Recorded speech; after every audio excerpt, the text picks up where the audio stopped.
Translate this. I'll give you my job, sneered the Arab billionaire. But when the maid's daughter stepped forward and did it flawlessly, every soul in the room froze. In a glass tower above New York City, a billion-dollar deal was dying. One man's pride, one woman's silence, and one girl's courage, about to rewrite them both. Translate this, said billionaire Zayed Al-Jamil, his voice dripping with mockery. And I'll give you my job. The room laughed. The maid froze. Her daughter listened from the hallway. Every insult, every word. They thought she was invisible. They were wrong. Because when she stepped through that door, 14-year-old Emily Reed held more power than every man in that boardroom combined. This isn't just a story about a lost translation. It's the story of how a maid's child humbled billionaires and changed her mother's life forever. And before I forget, where are you watching from today? Leave a comment below. Enjoy the story. A 14-year-old girl held the fate of a billion-dollar deal in her hands. But she was standing in the hallway, invisible, and inside the room, the billionaire was about to destroy her mother. The penthouse boardroom of Covington Tower was silent. The silence was heavy, like a wool blanket soaked in water. It smothered the sounds of midday New York City, 60 floors below. Through the floor-to-ceiling windows, Central Park was a perfect green rectangle, a calm painting for a room that was anything but calm. Arthur Covington, the owner of the tower and the city's biggest real estate mogul, dabbed his forehead with a silk handkerchief. He was a man used to getting his way. He was not used to sweating. But today he was sweating. The deal of his life, a 10-figure contract to build a new global cultural center, was crumbling into dust. "Gentlemen," Arthur said, his voice straining to sound smooth. "I must apologize again." The translator, a terrible accident on the freeway. Simply unavoidable. Across the massive obsidian table, Zayed Al-Jamil did not move. He was a man of immense wealth, carved from the deserts of the United Arab Emirates. His fortune was new, but his lineage was ancient. He wore a traditional white gutra and a gall, which made him look more like a king than a businessman among the gray suits of the New York team. His two aides sat behind him, their faces impassive. Mr. Al-Jamil had just spoken for 10 solid minutes in passionate, flowing Arabic. He had used his hands. He had pointed to the architectural models. His voice had risen with vision and then fallen with deep disappointment. And no one in the room had understood a single word. The only sound had been the quiet, almost invisible footsteps of Helen Reed. Helen, 45 and weary, was Arthur Covington's most trusted maid. She had worked in his private penthouse and his personal boardroom for a decade. She moved with a practiced grace, refilling water glasses and coffee cups, her eyes always down. She was part of the furniture, a silent witness to a dozen deals, celebrations, and failures. Mark Ellison, Arthur's vice president, leaned forward. Mark was young, slick, and believed he was the smartest man in any room. He saw the missing interpreter not as a disaster, but as an opportunity to show how he could handle a crisis. "Mr. Al-Jamil," Mark said, his smile wide and false. "While we wait, perhaps I can walk you through the financial projections again. We can use very simple terms. Big numbers. You'll understand." Zayed Al-Jamil's dark eyes snapped toward Mark. He raised one hand, and Mark Ellison's smile vanished. Simple terms. Al-Jamil's English was perfect. It was sharp and cold, like desert air at midnight. "You think I am a fool, Mr. Ellison?" "No, sir, of course not. I just meant."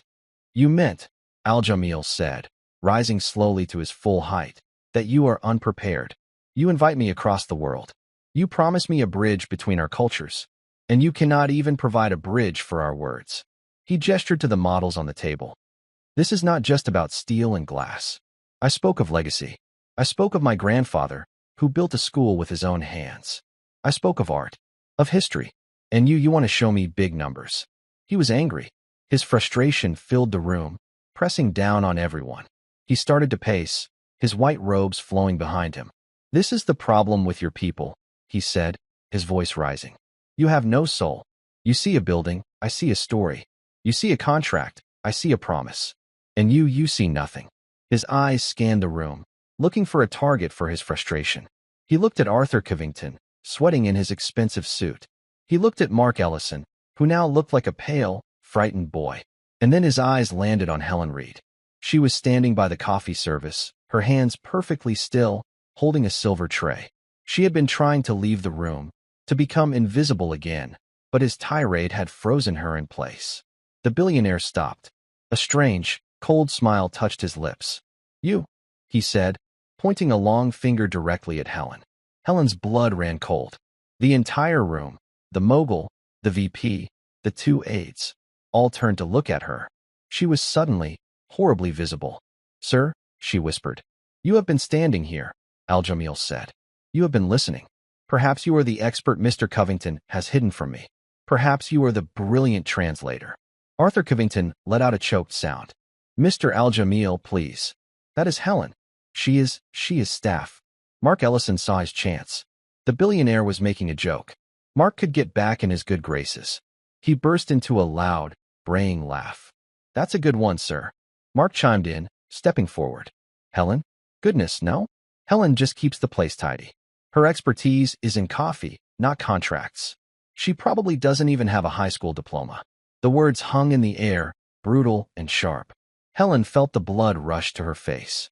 She felt the sting of tears but refused to let them fall. She had endured so much in this house. She had heard whispered insults. She had been ignored. But this was different. This was public. It was cruel. She looked at her boss, Arthur Covington. He was looking down at his hands, saying nothing. He would not defend her. He needed this deal too much. Al-Jamil watched the exchange. He watched Mark's casual cruelty and Helen's silent humiliation. He found it all deeply distasteful. But he was also a man who tested everyone he met. He pushed people to see where they would break. "You find this funny, Mr. Ellison?" Al-Jamil said, his voice quiet again. "You laugh at her. But you are the one who failed me." He turned back to Helen. The cold smile was gone. He looked almost curious. "I will make a wager," Al-Jamil announced. The room tensed. "I am a man of honor. You all come to me with your big numbers. You think you are so smart. I think you are hollow." He pointed at Mark. Your job. What is it?" I am Senior Vice President of Global Strategy, sir," Mark said, puffing his chest out slightly. "Vice President," Al-Jamil repeated. He nodded. "A very important title." He then turned back to Helen. "Maid, I will make this simple. You," he pointed at her, "translate one sentence of what I said in my language. One. Tell me what I spoke of." Helen stared, her heart pounding. "Sir, I cannot. I don't." "Go on, Helen." Mark laughed, enjoying the show. "Impress the man. Say anything. Maybe you can tell him where the best cleaning supplies are." The room filled with laughter again. The other executives, silent until now, joined in. It was a nervous, terrible sound. They were laughing at her to appease the billionaire. Helen Reed lowered her eyes. "I am sorry, sir," she murmured. "I do not understand Arabic." "Of course you don't," Mark said, slapping the table. "What did I tell you? She knows her place. Some people are just meant to serve coffee. And you," Al-Jamil said, his voice suddenly like thunder, "are meant to be silent." Mark's smile froze. Al-Jamil looked at Mark with pure contempt. "You think this is a game. You are weak. You mock this woman, who does her job, while you fail at yours." He looked at Helen. "And you have no dignity. You let them treat you like a dog." He was disgusted with every person in the room. "This is over," Al-Jamil declared. "The deal is dead. My time is wasted." He motioned to his aides. They stood, gathering their briefcases. Arthur Covington looked like he was going to be sick. "Zayed, please, wait. We can find someone." "You will find no one," Al-Jamil said, walking toward the grand oak doors. "Because you do not value people. You only value money. And that is why you will fail." He was 2 steps from the door when it opened. It did not open wide. It opened just enough for a small, 14-year-old girl to slip through. She had pale blonde hair pulled back in a simple ponytail. She wore jeans, sneakers, and a plain gray sweatshirt. She was clutching a thick, heavy book to her chest. It was a college textbook. The title read, Islamic Art and Architecture, From Cordoba to the Taj Mahal. It was Emily Reed, Helen's daughter. She had been waiting in the hall for her mother's shift to end. She had come straight from the public library. She had heard the raised voices. She had heard the Arabic. And then she had heard the laughter. She had heard Mark Ellison's voice. She knows her place. Helen's eyes widened in horror. "Emily, get out of here. You cannot be in here." Emily paid no attention to her mother. She did not look at Arthur Covington, who was staring, confused. She did not look at Mark Ellison, who was gaping at the interruption. Her blue eyes, clear and steady, were fixed on only one person, Mr. Zayed Al-Jamil. "Excuse me, sir," Emily Reed said, her voice small but perfectly clear. Al-Jamil stopped, his hand on the door handle. He looked down at the girl. He was annoyed by this final, bizarre interruption. "What is this? You bring your children to your failures now, Mr. Covington." I don't know who she is," Arthur stammered. "She is my daughter," Helen cried, rushing forward. "Emily, please go. Go now." "Mom, it's okay," Emily said softly. She never took her eyes off the billionaire. She took a deep breath. And then, in perfect, respectful, classical Arabic, she spoke.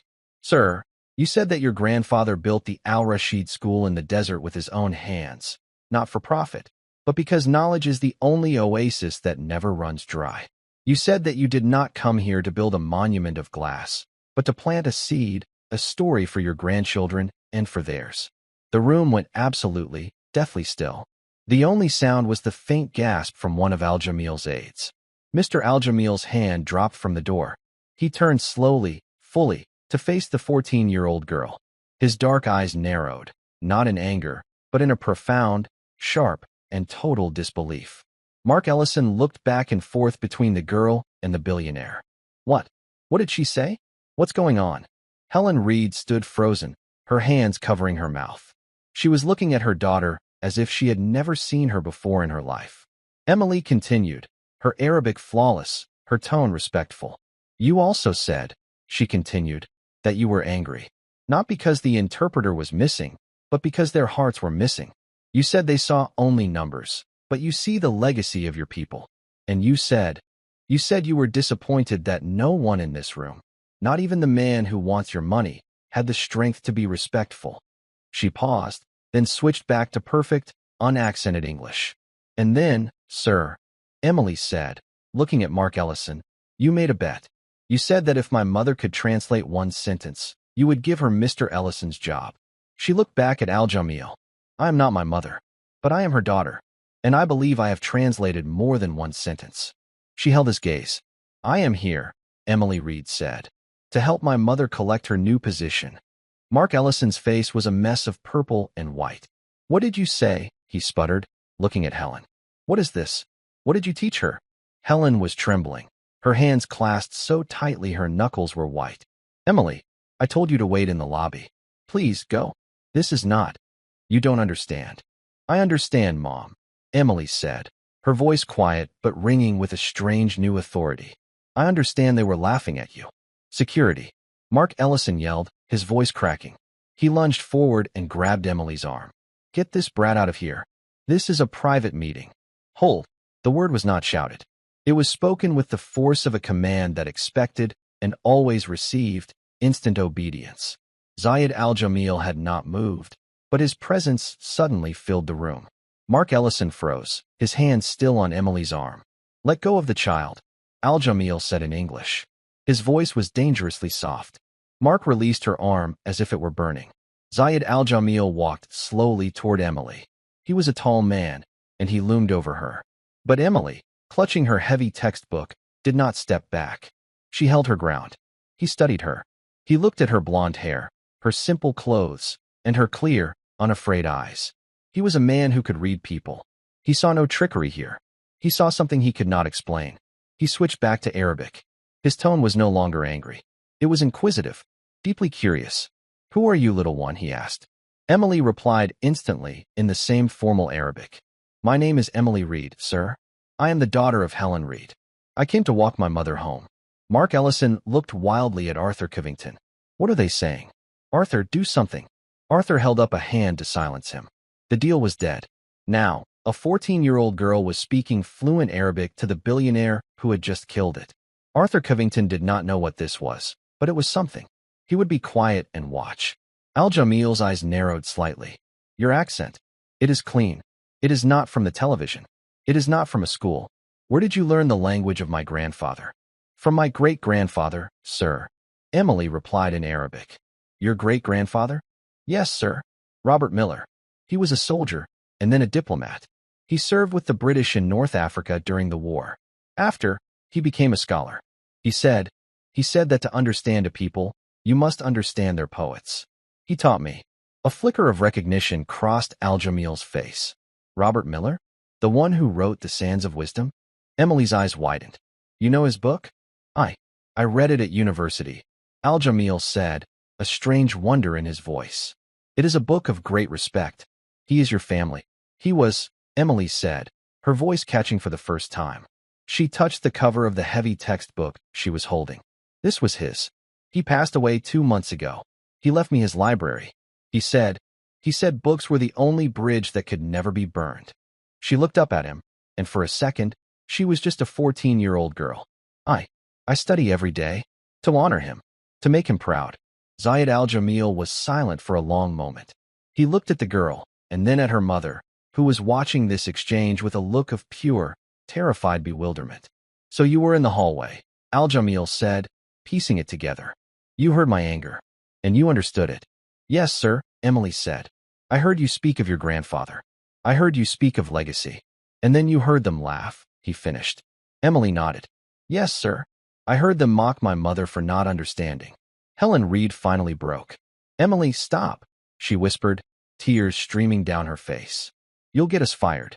We'll lose the apartment. Please, Sonny, just apologize and let's go. Emily turned to her mother. She put her hand on Helen's arm. Mom, did great-grandpa Robert ever teach us to be quiet when we are stepped on? He said dignity is the only thing we own. He said no one can take it unless we give it to them. She turned back to Zayed Al-Jamil. My mother is a good woman, she said in English, her voice now loud enough for the whole room to hear. She has worked for Mr. Covington for 10 years. She has never been late. She has never been sick. She serves coffee and cleans up after men like him. She pointed at Mark Ellison, who treat her like she is invisible. But she is not invisible. This is outrageous. Mark Ellison finally found his voice. Arthur, are you going to let this child speak to me this way? After she spied on a private meeting? Spied. Zayed Al-Jamil's voice cut through Mark's whining. He turned his full attention to the vice president, and all warmth was gone from his face.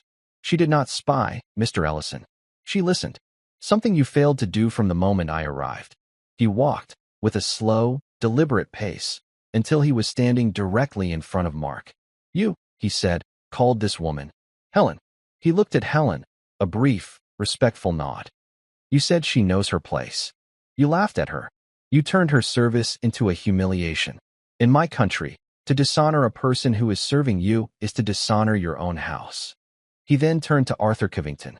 And you, Mr. Covington, you are the master of this house. You said nothing. You let this man, this boy, poison the air. You let him disrespect his elder. You did this to save a deal. But you do not understand. A man who will not defend the weakest person in his room will never have the strength to be a true partner. He looked from Arthur's pale face to Mark's trembling one. This girl, he said, gesturing to Emily, this daughter of your maid, has more honor, more intelligence, and more legacy in her small body than your entire company. Sir, Arthur Covington said, finally speaking. His voice was hoarse. I apologize for Mark's behavior. It was unprofessional. It was more than unprofessional, Al-Jamil said. It was a failure of character. He looked at Emily. A slow, sharp smile spread across his face. It was the smile of a man who enjoyed the game of life, especially when the board was suddenly and unexpectedly flipped. But a bet was made, he said in English, his voice resonating in the quiet room. I am a man of my word, and I am a man who respects a wager. He looked at Mark Ellison. You wagered your job. A vice president of global strategy. A very important title. That was a joke, Mark said, panic rising in his voice. It was banter. A figure of speech. I didn't mean it. You can't be serious. I am always serious, Al-Jamil said. You publicly wagered your position. You were so certain of your superiority.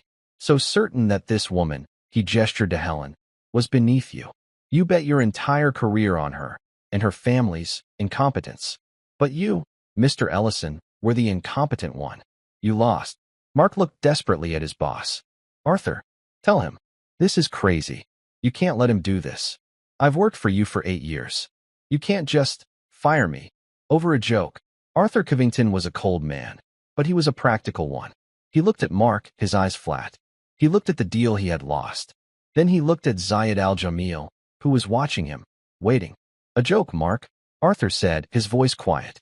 "You cost me the biggest contract of my life. You insulted a man worth more than this entire building. You humiliated my staff. And now, you want me to save you? You did this. Not the girl. Not her mother. You." "Arthur, no." But Al-Jamil interrupted. He loved the drama. He was in complete control. "The bet was not that you would be fired, Mr. Ellison.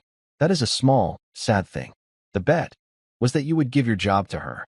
He pointed, not at Emily, at Helen. The room, which had been silent, seemed to fall into a vacuum. Helen Reed, who had been crying quietly, looked up, her face a mask of total, uncomprehending shock. "Me?" she whispered. "Yes," Al-Jamil said, smiling. "Those were the words. Translate this, and I'll give your mother my job." This young lady, he nodded at Emily, was simply how do you say, the attorney? The one who argues the case. "This is insane," Mark shrieked. "She's a maid. She can't be a vice president. She cleans toilets." Helen flinched as if she had been struck. "She can't," Al-Jamil said, his voice dangerously smooth. "And why not? Because she serves? Because she works with her hands? My grandfather, the one this brilliant child quoted, was a pearl diver. He worked with his hands. He could not read or write. But he was wiser than any 10 men I have met in this city. He built a legacy. What have you built, Mr. Ellison? A tower of insults." He turned to Arthur Covington. The smile was gone. "The test was here. Mr. Covington," Zayed al-Jamil said. "Your deal is not dead. It is sleeping. Its future depends entirely on what you do in the next 60 seconds. Arthur looked at Mark, his face contorted in panic and rage. He looked at Helen, who looked like she was about to faint. He looked at Emily, who stood, straight and proud, her great-grandfather's book held against her chest like a shield. And he looked at the 10-figure contract, sitting on the table like a life raft. "Mr. Al-Jamil," Arthur said, his voice shaking, This is highly irregular." "Legacy is irregular," Al-Jamil said. "Honor is irregular. You have one chance. Do you honor the wager, or do you stand by the man who shamed your house?" Arthur Covington took a deep breath. He was a builder. He knew when to demolish a failed structure. "Mark," he said, his voice as cold as the glass windows. "Clear out your desk." Mark Ellison's face went slack. The blood drained from it, leaving a pale, damp mask. Clear out my desk?" "Arthur, you're joking. This is assault. You're taking his side? A foreigner? Over me." "I am taking the side of my company, Mark," Arthur said, his voice void of all emotion. He pressed a small, discreet button under the lip of the table. "You are a liability. You have been for some time. This was just the final, public proof." "A liability?" Mark's voice rose to a shout. "I brought you the Al-Jamil deal. I set this up. You'd be nothing without me." He spun on Al-Jamil. You come in here with your robes and your..." He was shaking, words failing him. "You think you can just destroy my life? And for what? For her." He pointed a trembling finger at Helen. This nobody? This cleaner? You've ruined me for a joke." "I did not ruin you, Mr. Ellison," Zayed al-Jamil said calmly. He had taken a seat at the table, as if he were a king holding court. "Your own arrogance ruined you. You built a house on sand, and the first small wind has blown it over. And you," Mark shrieked, turning on Emily. You little witch. You did this. Spying. Listening. You set me up." He took a step toward her, his face contorted in a mask of pure, unfiltered rage. Helen, seeing the threat, moved faster than she ever had in her life. She shoved Emily behind her, standing between her daughter and the enraged man. "No," she cried. "You will not touch my daughter."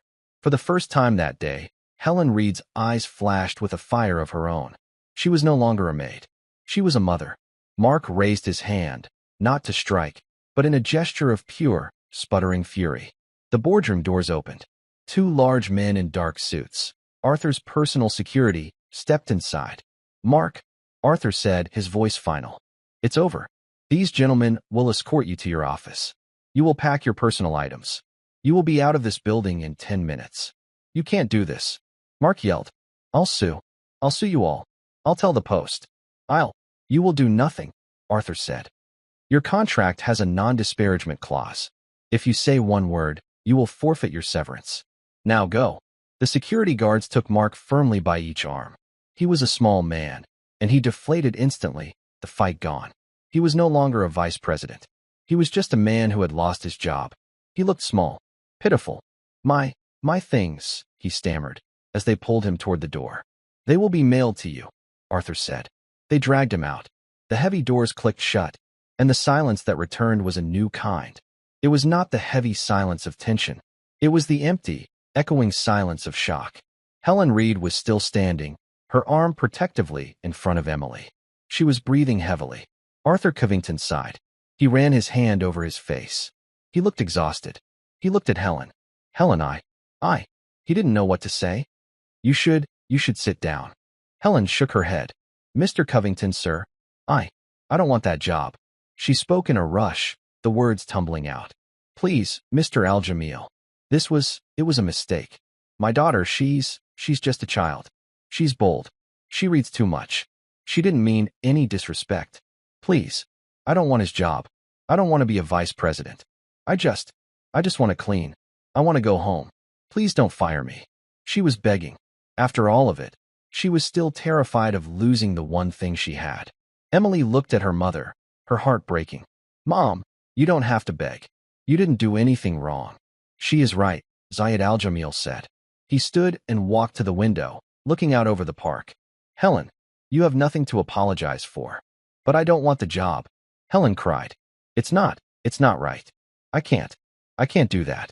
"I know," Al-Jamil said softly, turning to her. "I know you cannot." Helen stared, confused. But the wager." "The wager," Al-Jamil said, "was about honor. It was about proving a point. It was about showing that man," he gestured to the door, "that the person he thought was lowest had more value than he did. The wager has been won. The point has been made. That man's arrogance cost him his position. That is justice." He smiled gently at Helen. "Your reward, Helen, is not to be burdened with a job you do not want. Your reward is knowing you have raised this." He looked at Emily. A lioness. Arthur Covington, ever the businessman, saw his opening. The deal was sleeping. He needed to wake it up. "So, the wager is settled. Helen, you are, of course, welcome to keep your position, as you've always had it. With a bonus, of course. A significant bonus for this distress. A bonus." Emily stepped forward, her respectfulness gone, replaced by a cold disappointment. "Mr. Covington, that man humiliated my mother. You let him. And now you want to give her a bonus and send her back to the coffee cart." "Emily, hush," Helen whispered, pulling at her arm. "No, Mom." Emily stood firm. "Mr. Al-Jamil," she said, turning to the billionaire, "you said the bet was that he would give my mother his job. That means his office, his salary, his everything. She may not want the job, but she won it. It is hers to give away, not for Mr. Covington to take back with a bonus." Zayed Al-Jamil looked at Emily with an expression of pure, delighted surprise. He was watching a master negotiator, a 14-year-old girl, work. He stroked his chin. "She is absolutely correct. The position belongs to Helen Reed. The salary, the stock options, everything. It is hers, by right of a public wager made and witnessed." "Now, see here," Arthur began. "That is simply not." "It is simple, Arthur," Al-Jamil said. "You want my deal. You want to build my cultural center. You want my name on your tower. Then you will honor the bet. Fully. Helen Reed is now your senior vice president of global strategy. That is the first step." Helen looked like she was going to faint. "Sir, I'll resign. I resign." "Of course you will," Al-Jamil said, patting the air. "But not yet. You will first negotiate." He looked at Arthur. "Your new vice president, Helen Reed, has a request. She has a term of her resignation." Arthur Covington finally understood. This was not about Helen. It never was. This was about something else entirely. He looked at Zayed. He looked at Helen. And then, he looked at Emily. What is the term?" Arthur asked, his voice wary. Emily spoke. "My mother has worked for you for 10 years, Mr. Covington. She has a bad back. Her feet hurt. She is 45 years old, and she is tired. She doesn't want to be a VP. She wants to rest. She wants to see her daughter go to college without worrying about debt." Al-Jamil smiled. He nodded at Emily. Go on, child. Speak for your house. Emily took a breath. My mother will sign a paper, resigning from the position of vice president. In exchange, she looked directly at Arthur Covington. You will pay for my entire university education. All of it. Undergraduate and graduate school. Wherever I am accepted. Harvard, Yale, Oxford, wherever. Helen gasped. Emily, you can't ask that. I am not finished, Emily said, her voice clear as a bell. You will pay for my university, and you will pay my mother the full 10-year salary of the job she just won as her severance package. One lump sum. So she never has to serve coffee to a man like Mark Ellison again. Arthur Covington's jaw dropped. That is millions of dollars. That's blackmail. It's extortion. It is not, Zayed Al-Jamil said, his voice hard. It is the price of your disrespect. It is the cost of doing business with me. You want my deal? This is the price of admission. You do not get to save your 10-figure contract and save your millions. You lost a bet. Pay the winner. Arthur Covington was trapped. He looked at the girl. She was 14. She had just, in the space of 3 minutes, negotiated a multi-million-dollar severance package for her mother and a full-ride scholarship for herself. You are Arthur stammered, a very clever young woman. She is the granddaughter of Robert Miller, Al-Jamil said, as if that explained everything. She understands legacy, and she understands value. This is her value. This is her mother's value. Pay it. Arthur looked at the contract on the table. He looked at the 2 aides by the door, who had not moved. He looked at Al-Jamil, and he looked at Helen, who was staring at her daughter, not in fear, but in a new, profound, and blinding awe. He was a builder. He knew when a foundation was solid. He knew when to pay the price for the best materials.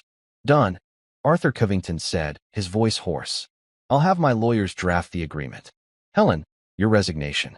Emily, your scholarship and your mother's severance. It's done. No, Al-Jamil said. Arthur froze. What now? We do not need your lawyers, Al-Jamil said. Their job is to twist words. I am a man of the desert. We make a deal with a handshake. And I do not trust your handshake, Mr. Covington. I trust hers. He looked at Emily.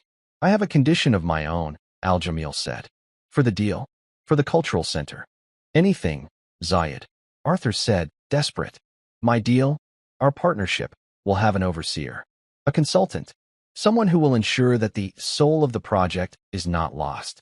Someone who will ensure that the legacy I spoke of is respected. Someone who will bridge our cultures, as you failed to do. A consultant, Arthur said, relieved. Yes, of course. We can hire anyone. The best in the world. I have already chosen, Al-Jamil said. You will pay for her education. That is good. But her education must not be hollow. It must be real. She will learn from me. From my people. From my business. He looked at Emily. I am not offering you a job, little one. I am offering you an apprenticeship. You will be my personal consultant on this project. You will work with me. You will travel with me and my family, as your studies permit. You will be the bridge. You will be the translator, not just of words, but of ideas. I will pay you for this service. And I will teach you what your great-grandfather knew. He turned to Arthur. And that, Mr. Covington, is my final term. The girl. She is the key. Do you accept? Arthur Covington looked at the 14-year-old girl in the gray sweatshirt.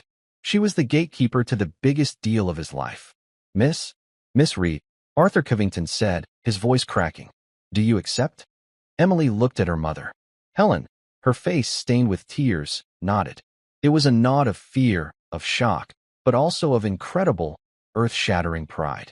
Emily turned back to the 2 most powerful men in the room. I accept, Emily Reed said. On one condition. Al-Jamil actually laughed, a short, sharp bark of surprise. She has more. Just one, Emily said. Mr. Covington, I want you to apologize. Apologize? Arthur said, confused. I just gave you. Not to me, Emily said. To her. She pointed at her mother. I want you to apologize to my mother. For the 10 years you let men like Mr. Ellison treat her like she was invisible. For not defending her. Zayed Al-Jamil held his breath. This was the true test. Arthur Covington, the billionaire mogul, stood in his own boardroom. He was being dressed down by his maid's daughter, and the deal of his life hung on his next words. He turned. He faced Helen Reed. He bowed his head. Helen, Arthur Covington said, his voice low. I am deeply sorry. For my silence. It will not happen again. You are a woman of great dignity. And you have an extraordinary daughter. I apologize. Helen Reed looked at her boss. And, for the first time, she did not look down. She just nodded. Thank you, Mr. Covington. Emily smiled. Then the deal is done. Zayed Al-Jamil's 2 aides, who had been statues of perfect composure, finally moved. One of them, a younger man named Khalid, stepped forward and bowed slightly to Emily. He spoke in Arabic. Little master, he said, his voice full of respect. That was a lesson in negotiation I have not seen, even in the souks of Marrakesh. Your great-grandfather would be very proud. Emily blushed, the 14-year-old girl returning for a moment. Thank you, sir, she replied in Arabic. Arthur Covington cleared his throat. The tension was gone, replaced by the awkward, buzzing energy of a crisis that had, impossibly, turned into a victory. He was still processing the numbers. He had just paid millions to save billions. It was a good deal. It was a great deal. Well, Arthur said, smoothing his tie. He was all business again. Zayed, my friend. We have a cultural center to build. We do, Al-Jamil said. He looked at his watch. My team will stay. They will finalize the preliminary contract with your team. The one we discussed. No changes. Of course, Arthur said, snapping his fingers. His own executives, who had been silent observers, jumped to attention, relieved to be back on solid ground.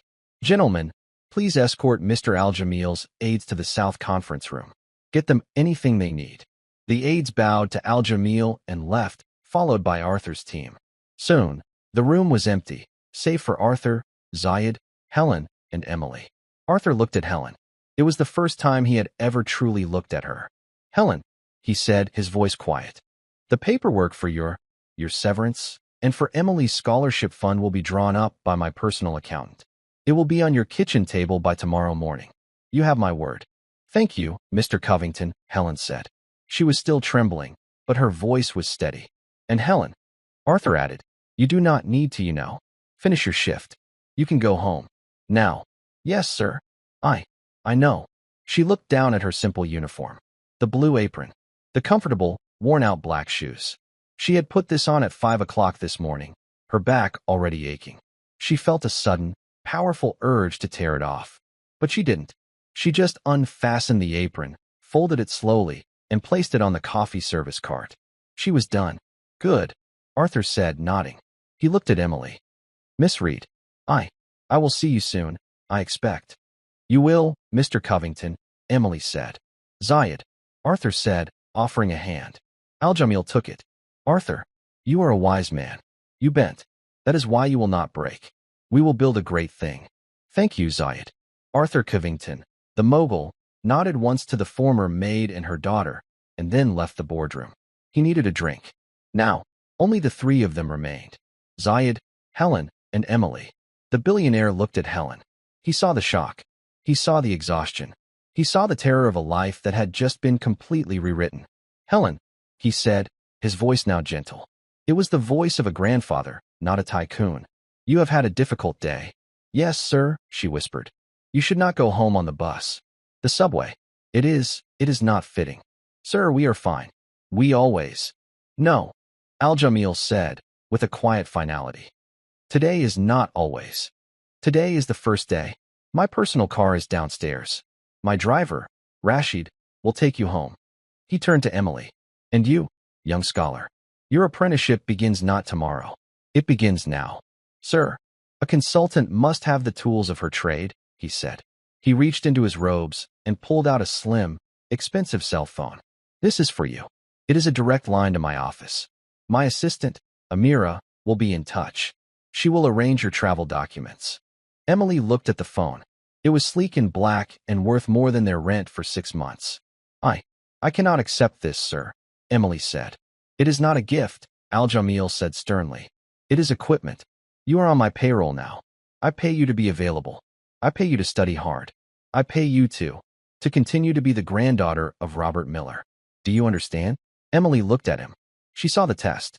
Yes, sir. I understand. It is equipment. Good. He smiled. He then offered his arm, not in a romantic way, but in the old-fashioned, courtly way a gentleman offers to escort a lady. He offered it to Helen. Helen looked at his arm, covered in the fine white fabric of his dishdasha. She looked at her own hands, red and rough from a lifetime of cleaning. Sir, Helen, he said softly. You are the mother of my most valuable consultant. You are a woman of great dignity. Please, allow me.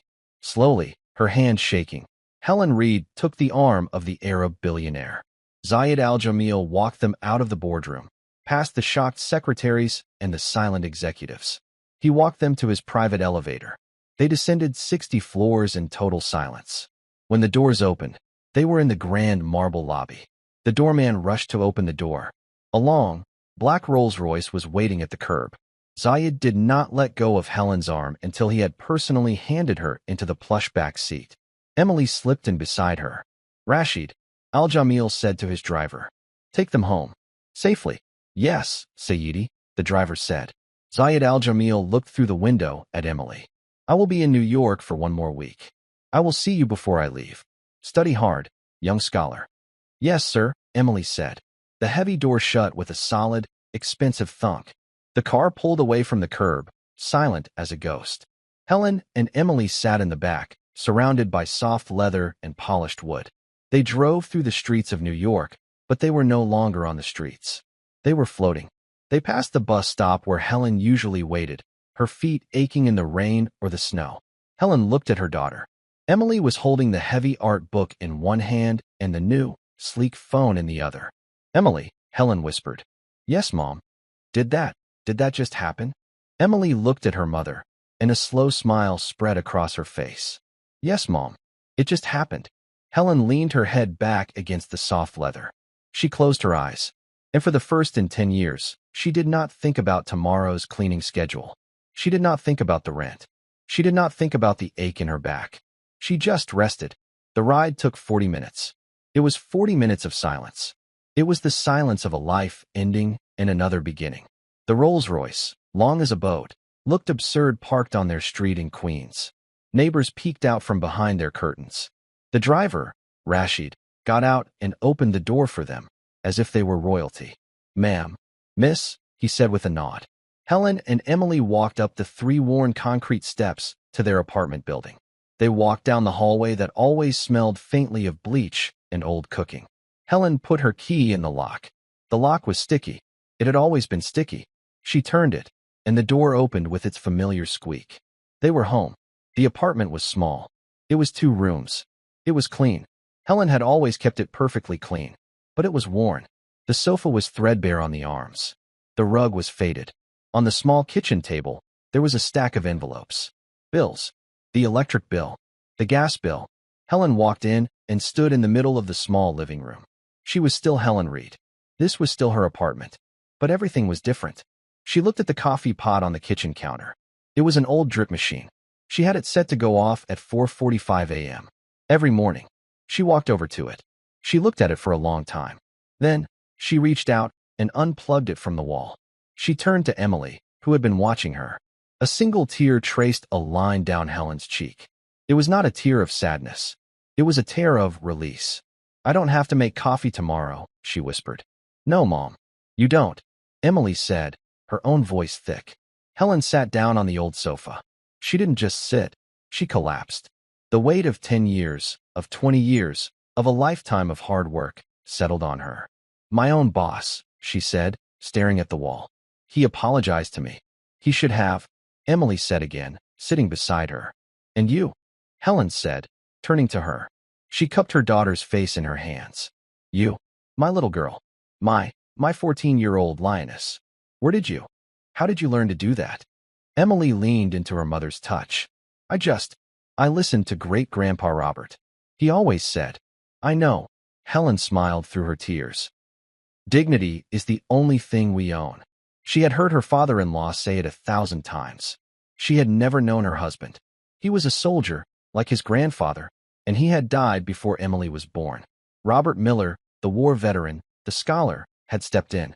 He had been the father figure for Emily and the protector for Helen. He left me the books, Emily said, looking at the tall, overflowing bookshelf that dominated their living room. He left me the words. I used them. I was so angry, Mom. When I heard that Mark, laugh at you. I wasn't scared. I was just angry. I knew what Mr. Al-Jamil was saying. I knew he was angry about legacy. I knew it wasn't about the money. And I knew great-grandpa Robert would have been angry too. Helen hugged her daughter, holding her so tightly she could barely breathe. Oh, Emily, my smart, brave girl. You saved us. No, Mom, Emily said, her voice muffled in her mother's shoulder. You saved us. You worked for 10 years. You endured them. You showed me what dignity was. Even when they laughed. You never broke. I just opened the door for you. They sat like that for a long time, as the sun began to set, casting long shadows into the small apartment. The next morning, a courier delivered a thick envelope. Inside was a cashier's check for an amount that made Helen feel dizzy. It was more money than she had ever seen. It was more than she could even comprehend. And there was a contract. It was not from Arthur Covington's lawyers. It was from Zayed Al-Jamil's personal office.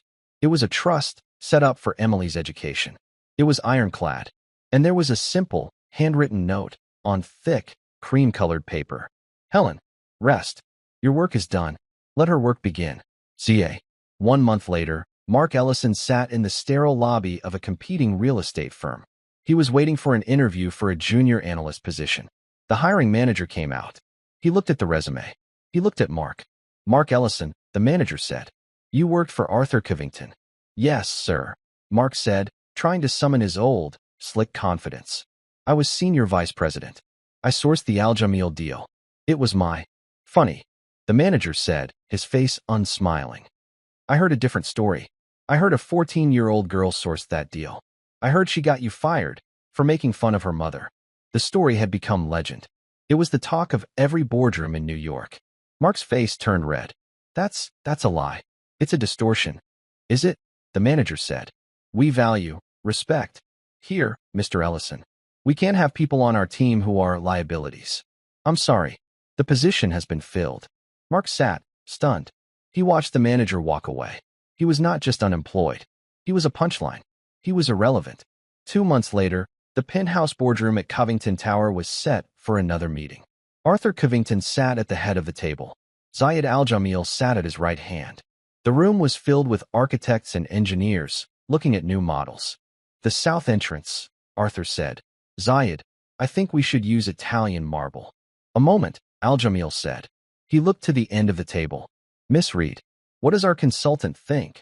Emily Reed sat at the table. She was no longer in a gray sweatshirt. She wore a simple, professional blue dress. She was still 14, but her eyes were steady. She looked at the plans. Mr. Al-Jamil, she said, her voice clear and confident. You said you wanted this to be a bridge. Italian marble is beautiful, but it is just another New York building. The entrance to the cultural center, perhaps it should be Omani limestone. It's what your grandfather used to build his school. It would tell the story. It would be a piece of your legacy. Zayed Al-Jamil looked at Arthur Covington. He smiled. Omani limestone. An excellent idea. Arthur Covington looked at Emily. He nodded. An excellent idea, Miss Reed. Make it so. That evening, Helen Reed sat on the small balcony of her new, comfortable apartment. It was not a penthouse. It was just a nice place, with a small garden. She was reading a book. Not a library book. A new book, from a store. Her new phone rang. It was Emily, calling from Dubai. She was there for 2 weeks on her spring break, working with Al-Jamil. Hi, Mom. Hi, Sonny, Helen said, smiling. How is it? Is it warm? It's very warm, Mom. You should see the desert. It's like great-grandpa Robert wrote. It's beautiful. I miss you. I miss you too, baby, Helen said. Are you being good? I'm trying, Emily laughed. Mr. Al-Jamil said I'm a harder negotiator than he is. I believe it, Helen said. You come by that honestly. Now, you study. But you be safe. I will, Mom. I love you. I love you too. Helen hung up. She looked out over the small garden. A billionaire had wagered a job, thinking he was mocking a maid. He thought he was testing her. But he was wrong. He was testing the legacy of a soldier. He was challenging the mind of a scholar. And he was betting against the heart of a daughter who would not, under any circumstances, let her mother be invisible. Helen Reed smiled and turned the page in her book. And that's where we'll end the story for now. Whenever I share one of these, I hope it gives you a chance to step out of the everyday and just drift for a bit. I'd love to know what you were doing while listening. Maybe relaxing after work, on a late-night drive, or just winding down. Drop a line in the comments. I really do read them all.